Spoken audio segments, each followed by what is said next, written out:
of days to recover. We're in a different year. That's all good, and we'll take it. And it's time for the Flyers to take on the Kings. Yeah, it's been hopefully a little bit rested and rejuvenated hockey team. They obviously broadcasters.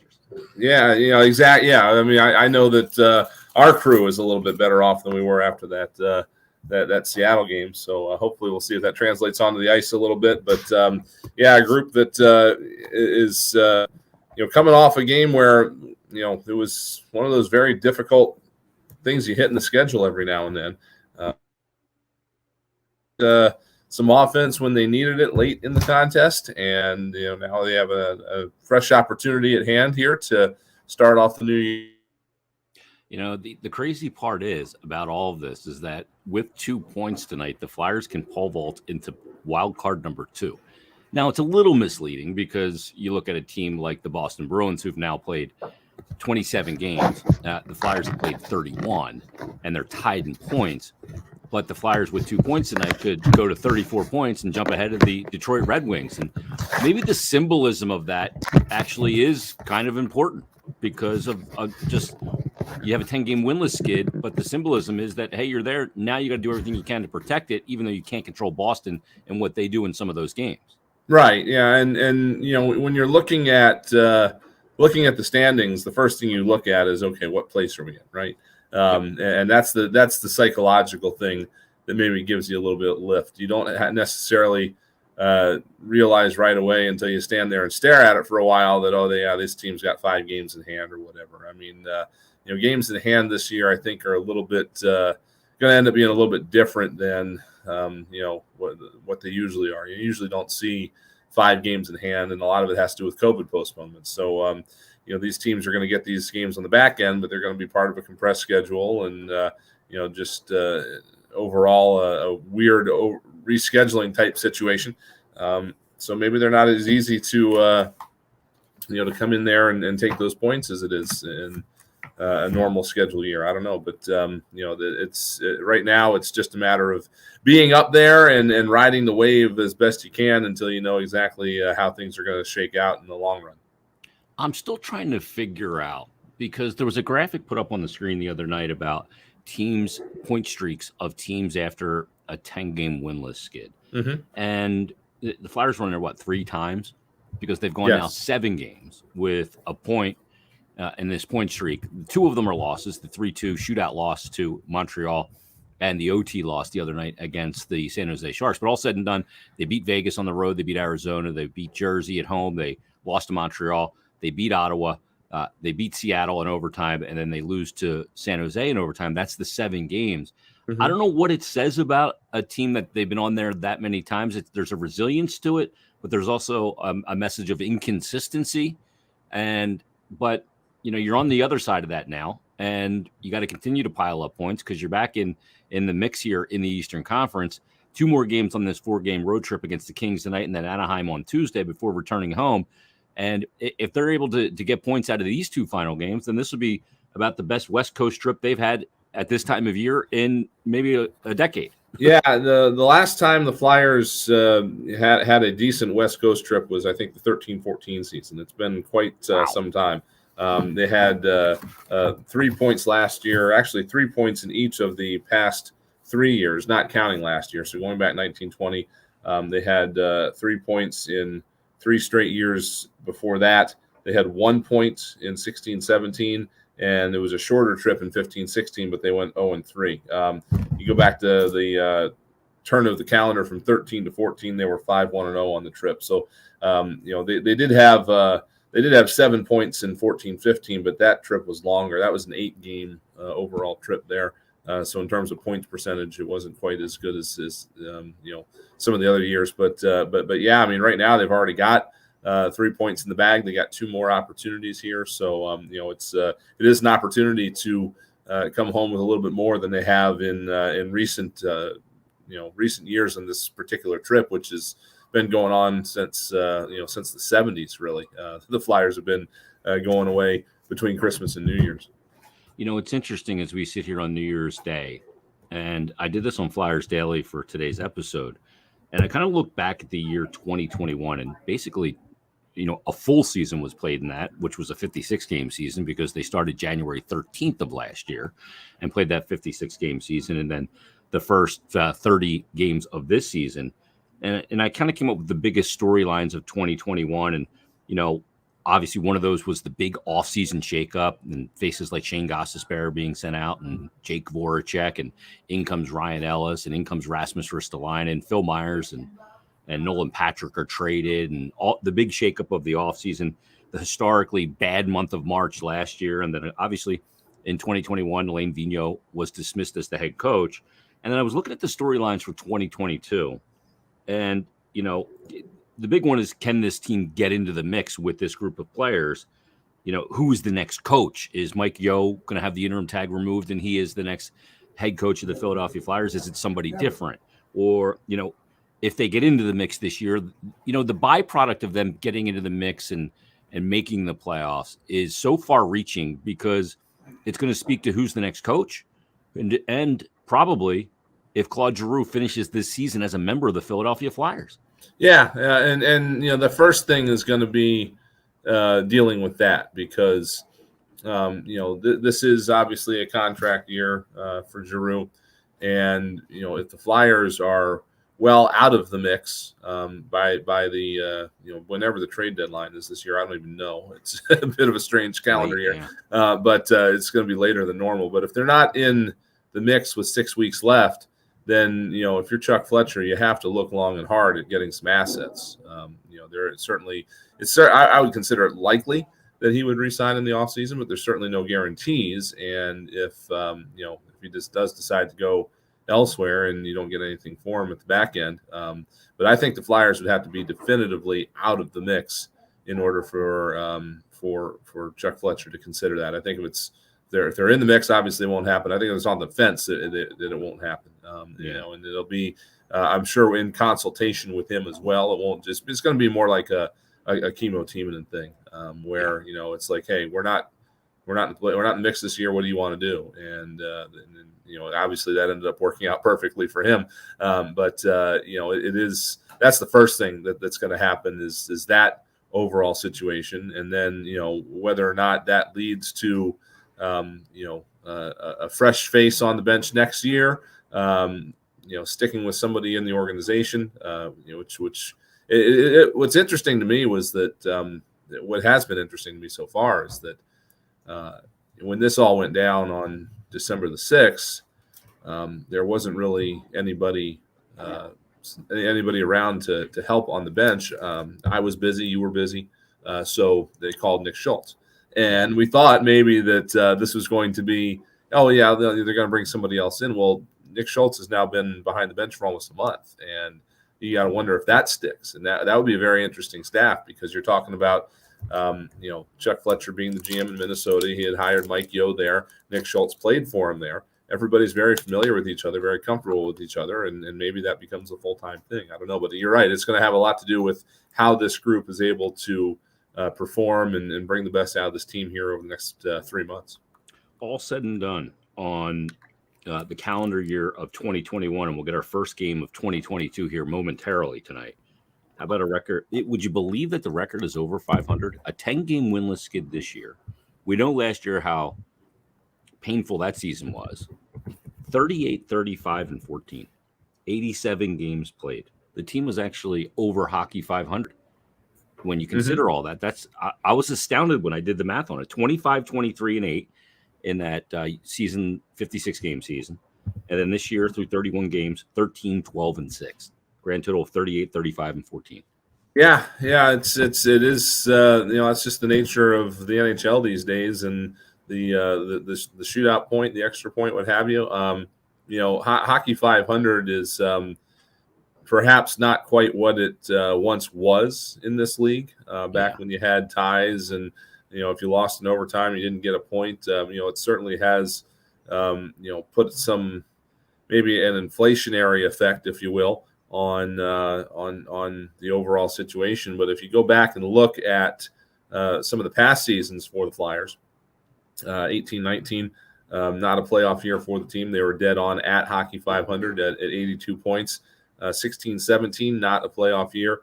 88 points, so 6 points above Hockey 500. And then 14-15, same deal kind of thing, 84 points, so 2 points ahead. And 12-13, they were at 49 points, which is 1 point ahead. So you look at that number, and you get a sense that 500 is a good thing, mostly from the baseball world. But obviously the big difference there is that we're talking points percentage in hockey and not winning percentage. And so a lot of people tend to look at that and think, it's a little bit better than it actually is. It's become apparent, though, that if you're going to get in the playoffs in this league, you got to be, closer to 550, if not on the other side of 550, to be able to get in that situation. It's got 95 points now.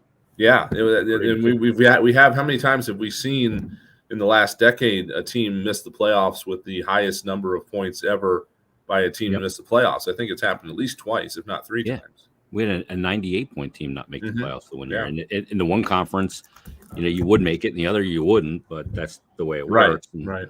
And it's fascinating. But all said and done, 38 wins. And if you go, okay, we came to the rink and we either won the game or we lost the game, either it was an overtime or a shootout or whatever.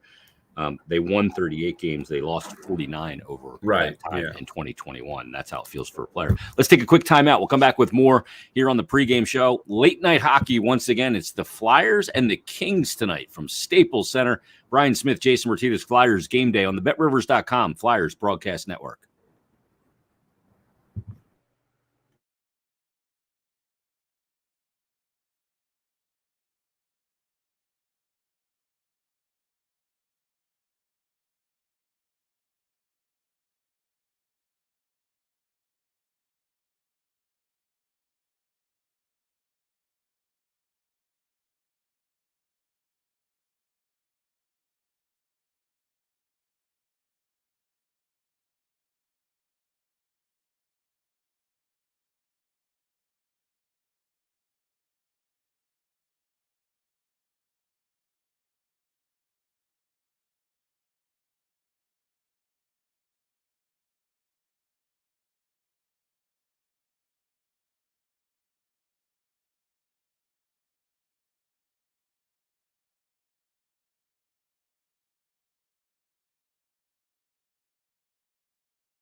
from Staples Center in LA. Having some much better I hope it's not raining out there because it's been rainy and cold and not really even that cold here today. Just it looks like the set of a Batman movie outside around here right now. I mean, it is just unreal what the last few days have been. I'm hoping that the nice Southern California weather is enjoyable for them out there. They got a couple days off after this. Yeah. So, hopefully get to at least enjoy that a little bit. I mean, one of the most positive things I think we can say over the last couple of days is that there haven't been new names added to the COVID list. Yeah, so far so good. Right? I mean, honestly didn't see if anybody actually said that they were clear today, but we got no word of anybody going on today. And we did get word that 3 guys are going to join him in Anaheim. It doesn't look like Derek Brassard will play because he'd already been out anyway. Hasn't practiced in a while, but Flyers could get Carter Hart and Scott Lawton back in the lineup if they want to go that route. That's something they'll consider here over the next couple of days, but it looks like they are going to get those guys back. And, cross your fingers, knock on wood. Nobody else popping up on that list as of right now. Yeah, I'm still reeling at the performance that Felix Sandstrom put in that last game.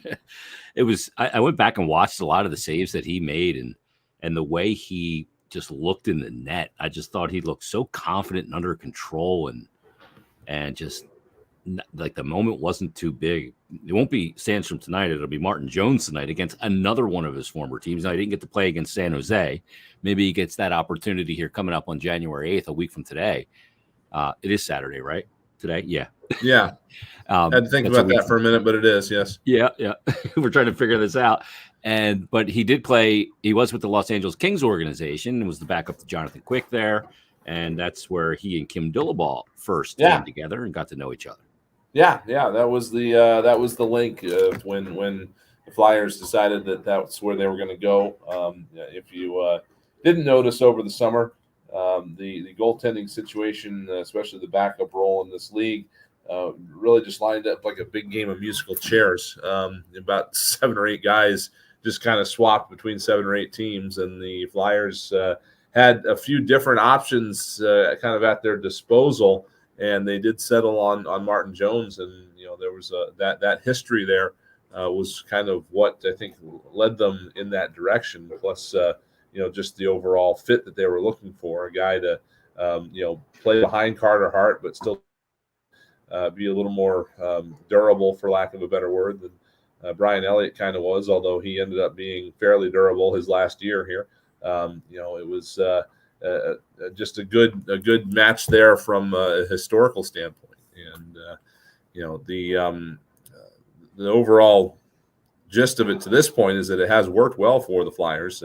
Jones has certainly probably seen his days behind him, at least in terms of the regularity with which he was playing. Not to say he might not land a number 1 job somewhere else down the line, but for him to play 65 games a year is probably behind him. But he settled quite well into a role here. The 2 guys get along well together. They complement each other well, and situations like this where Carter's not available, the Flyers certainly have a reliable veteran behind him, and now it looks like they might have a reliable rookie as well in Felix Sandstrom. Yeah, I mean, you look at Jones's numbers on the year. He's played in 12 games. He's got a record of 6-4-1, a 3.20 goals against average, and a 911 save percentage. And Brian, this is a guy that's coming off 3 straight years of an 896 save percentage in San Jose. And, getting less games, getting practice time, some adjustments to his game has really been, kind of a revelation for Martin Jones. And he'll get to start tonight for the Flyers. 12 games, good amount too. I mean, Carter Hart's only played 19 games, 7-8-4 on the season. He's got a 918 save percentage, but it'll be Jones tonight. Let's kind of set the stage and where these 2 teams are in the standings. Flyers right now sitting in that 5th spot in the Metro with 31 games played, 32 points. They're 7 back of the Pens, and they're 1 up on Columbus. And when you look at the Kings, it's a bit of a rebuild in Los Angeles, and they're looking to accelerate that. They're 6-3-1 rather in their last 10. And on the year, 32 games played, 15, 12, and 5, 35 points. Still got a great player in Drew Doughty back there as well. And, no Jeff Carter anymore. He's now with the Penguins, but some new faces, but a team that's on the rise.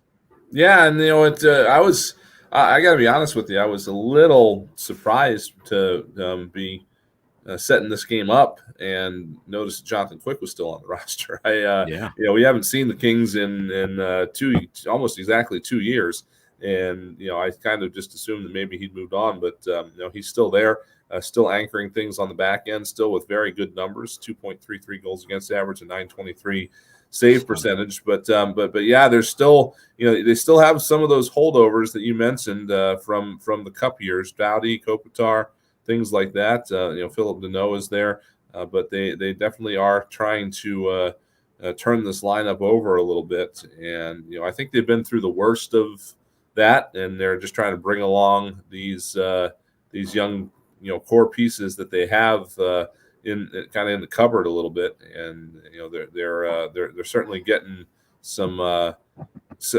contributions from some of these younger guys. Adrian Kempe is slowly not qualifying as a younger guy, but you've got a lot of new faces here that are starting to form a pretty good core for this team. It's interesting, Jonathan Quick, and you look at Felix Sandstrom. Jonathan Quick, played his collegiate hockey at UMass Amherst, and then played in the East Coast League. Played for the Reading Royals, as a matter of fact, 38 games, and then he found his way to the Manchester Monarchs, and then into the NHL, and then to a couple of cups. Conn Smythe. I mean, this is a guy and he's played a lot of games, 686 NHL games for a guy that started out in the coast. That's pretty stinking good. Yeah, so, and I think you see that more with goalies than you do with there's only one net with skaters, because you can only have two goalies on the team. It's just when you have three guys around, it's just it's awkward. It doesn't flow well in practices. So it's routine, I think, for if you have 5 pro goalies in a given year, which is not necessarily always the case, but if you do, it's routine for one of them to end up in the ECHL. And when the Reading Royals were founded, they were founded as an LA farm team. In fact, I was under the impression for a long time that the Kings owned them, but that ended up not being the case. And then when the American Hockey League migrated out west, that's when teams like LA and San Jose and all those teams out there brought their American Hockey League affiliates from the East out west with them, just to make things easier in terms of call-ups and things like that. And that's how the Flyers ended up affiliating with the Reading eventually after after that whole migration happened, because first it happened in the American Hockey League, and then they started doing it at the ECHL level too. So he is definitely a big success story from down there, and he's put together one heck of a career so far. And even if he doesn't do anything else, it's already been one heck of a career for Jonathan Quick. And it's just again, that was the track record that Kim Dillaball had when Ron Hextall brought him to the Flyers, and it's the hope that he'll be able to work some of that same magic here. No question. Let's take one more time out. We'll come back with more here on the pregame show. We'll take you right up to the countdown to face off with Tim Saunders and Steve Coates. We're back after this on the Flyers Broadcast Network.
And we're back as the Flyers are getting set to take on the Los Angeles Kings.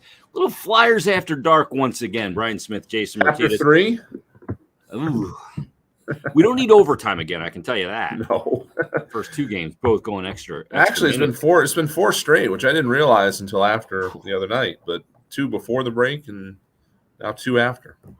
Well, let's break that trend tonight. All right, let's start off 2022 on the right foot here.